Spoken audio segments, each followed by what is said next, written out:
So there's a saying that if you touch that one, you will come back to Bruxelles. So we're gonna touch it, so we're gonna come back here.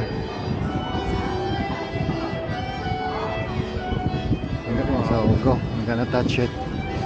If we touch it, I'm gonna come back. I'll be back soon. Bruxelles. I'll be back, Bruxelles.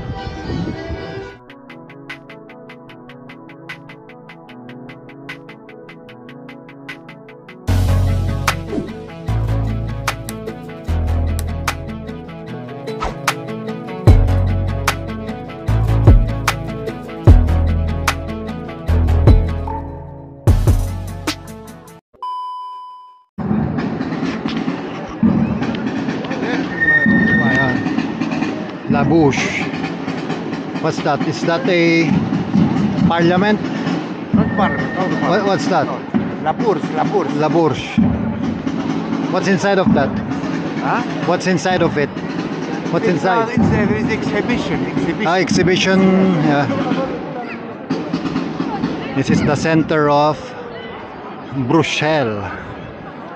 For Palestine. You see, for Palestine, they support Gaza for Palestine. Yes, huh? yes. We support Gaza.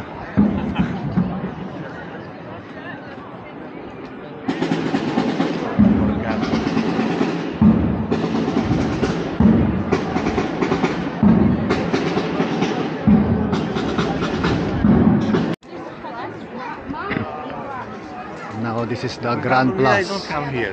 Yeah, it's the Grand Place. It's a historical place, yeah, according to Ludwig. It's a historical place.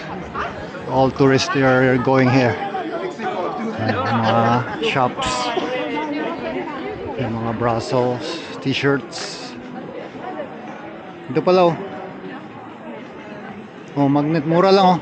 2 euro lang. Oh, 2 euro ito no. Wait, we're gonna buy ref magnet. The flower carpet. And guys, this is the heart of Bruxelles. This is the Grand Place. Don't be lost, Jason. He has the address, yes? This is the Grand Place. He has the address, yes, on his phone. I can see you.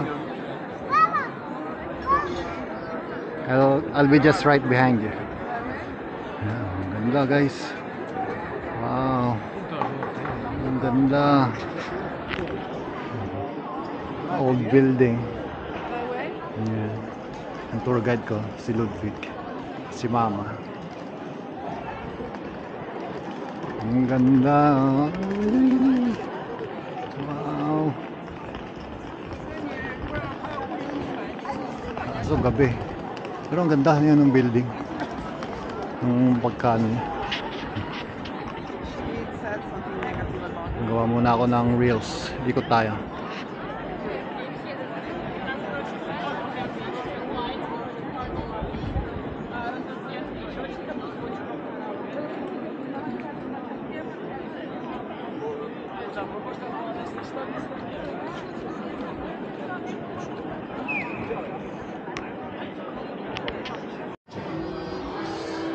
So there's a saying that if you touch that one, you will come back to Bruxelles. So we're gonna touch it, so we're gonna come back here.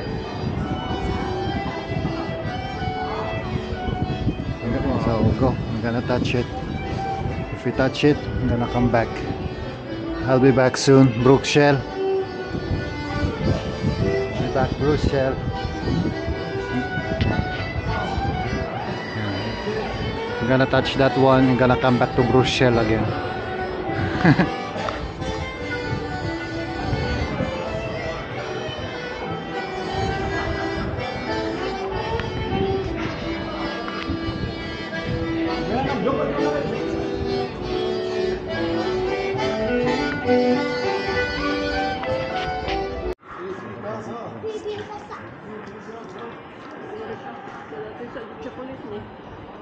Ludwig, I'm gonna buy chocolate. I'm gonna see here Belgian chocolate. Oh, mura oh, 10 lang guys oh. Promotion. Brussels. Belgian chocolates. Rufis lahat naman. Pwede na siguro yan. Rufis. This one is the mannequin piece. Yeah. The one who is peeing. Yung ano daw yan, the one who saved Belgium. Ang story niya. The one who saved Belgium. Mannequin piece. Yan, okay din tong bar na to na nakasabit na bike ko. Mga diba? Daming bikes kita sana sa video. Madilim na. Dito pa rin tayo sa center. Ayan yung mannequin piece. Dinadayo yan, no? Ng tourist. Alright.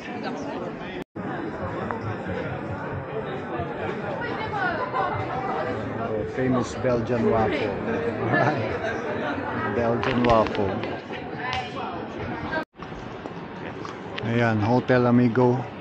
Diyan tumitira yung mga famous celebrities dito pag madalaw sila dito sa Brussels. Okay. No, it's okay. No, no, it's okay. It's okay. This one is the Gallery Royal, you know, ganda. The Gallery Royal. Pasok tayo. It's a very famous place daw. Gallery Royal. Kuha muna ako ng picture.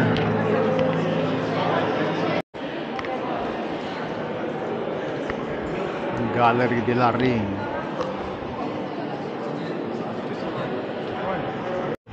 Ayan yung Royal Theater or Teatro Royal.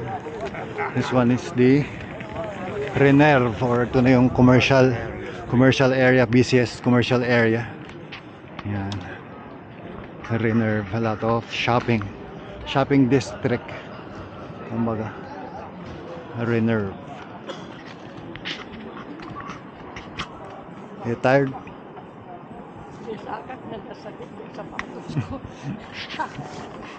Gardenor.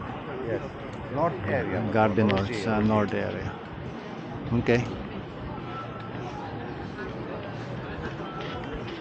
Restaurant where we... This was the old place for fish like that.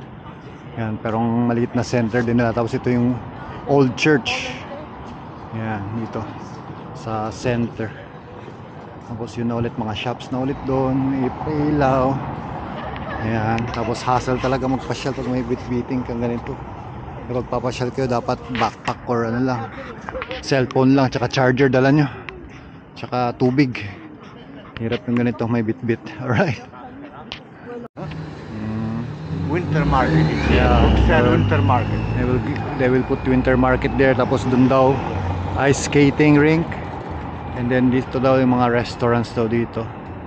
And they put fire outside and the menu outside to attract people.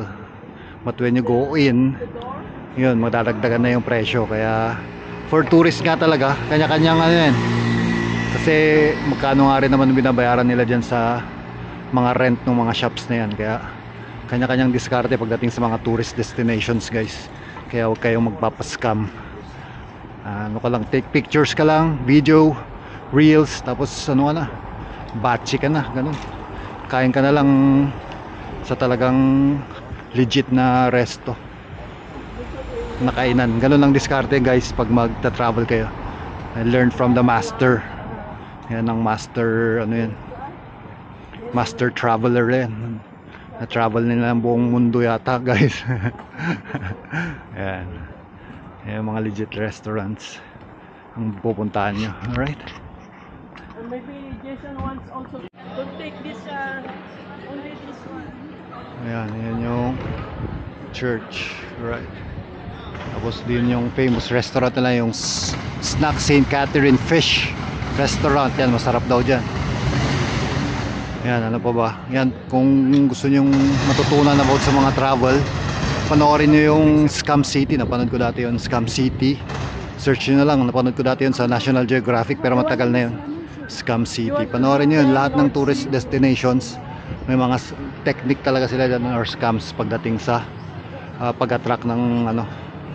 Kasi yung mga ano daw dito, mga yung isang district, kung halimbawa yung tourist destination pinunta namin kanina, yung kinikita daw nun is mas ano, yung kinikita nun is mas malaki pa sa kinikita ng isang whole country na poverty ano, tulad ng Philippines halimbawa. Yun, kinikita lang nila dito ng one day or something like that, days or weeks.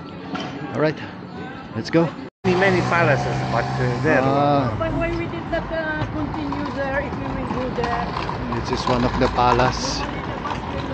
No, we will not stop there. We will stop in front. That's the other palace. Yeah. It's okay, only a little bit here. Just like to show you here, okay?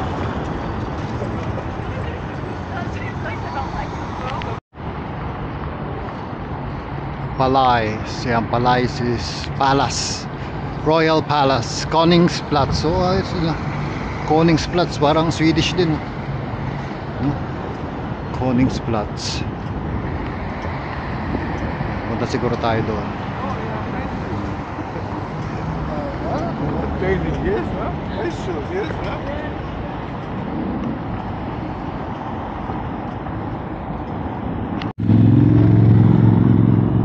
Alright guys, this is the Royal Palace. Dito sila nagmamarch daw. Tapos yung mga planes pag merong event, dito nag-ano yung ano, mga combat jet nila na nag-exhibition, lumilipad dito. Dito yun.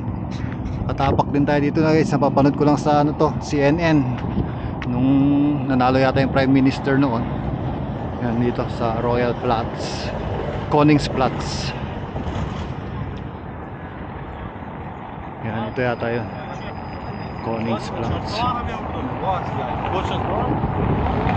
Yan, buo na, para medyo mahaba-haba. Wala namang tao masyado. Hindi ako masyado nakapag-vlog dun sa ano kanina, maraming tao. Pero maganda yung ganito na ano.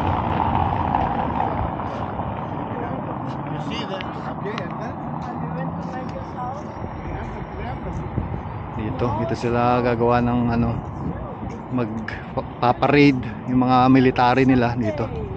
Tapos mga exhibition. This is the Royal Platz or Royal Palace. Wow.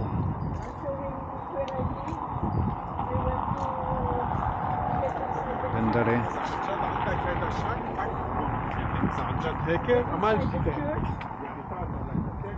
Government administration. This is government administrations. Royal Palace.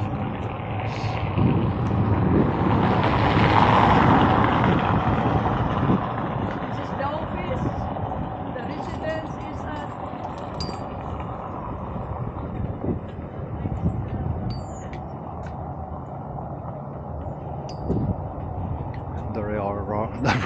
bubulol pa. The Royal Palace. Parang may ilaw sa loob, oh. May tao siguro. Or nagche-check siguro security. Papanood ko lang ito dati sa news eh. Oh, ayan, oh. Royal Palace.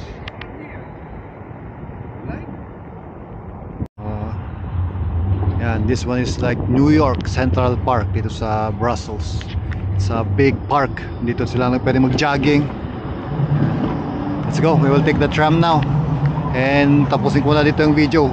Lipat ako ng files mamaya. And then ano, iba na naman yung for tomorrow. Pero mag-exam muna tayo. Alright, let's go.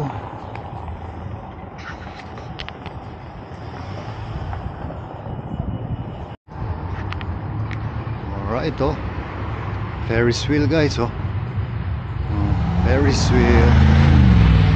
Alright. Na, kama, dali mo. Ayan, yun yung Atomium. Ayan, ayun, kita mo na dito. Ayan, yun. May restaurant to yun sa taas. Pupunta natin yan by tomorrow. Alright. Singit ko lang dito ko ginawa sa cellphone para may zoom. Alright. Yun lang pala. Kala ko may maganda. Pero ayun, kita mo yung city dito. Oh. Kita mo yung city, pakita natin mamaya. All Brussels. Yan, yan yung buo ng Raso.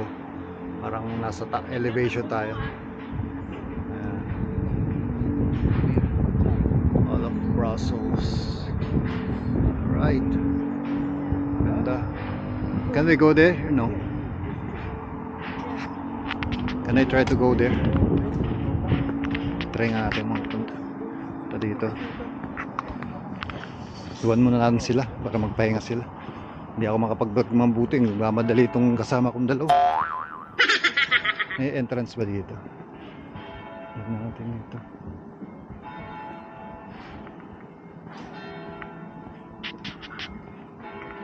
Ah, yun. Yun lang naman. All of Brussels.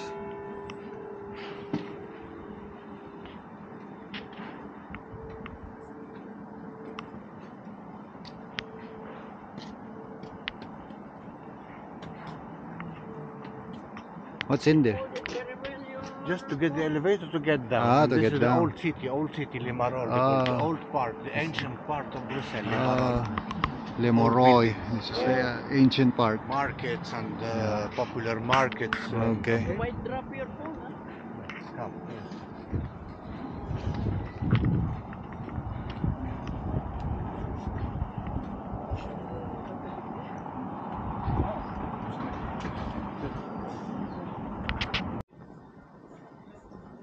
Yan, ito is more calm na city. Ancient city. Yan, yan mas old. Kita sana sa video.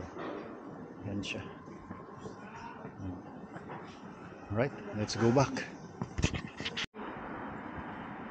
Alright guys, ito ko natatapusin ng vlog. Dito na ulit kami. Ito ang pinaka mode of transport: tram, train, metro, subway, or bus. Or subway, parang walang subway. Bus. Yan, mode of transport, tram. Ayan, okay naman. Yan, thank you. Bukas ulit sa ating day 3, tapos yung pauwi. So parang 4 na part itong video na to. Sana panoorin nyo. Alright, Bonui Abwa.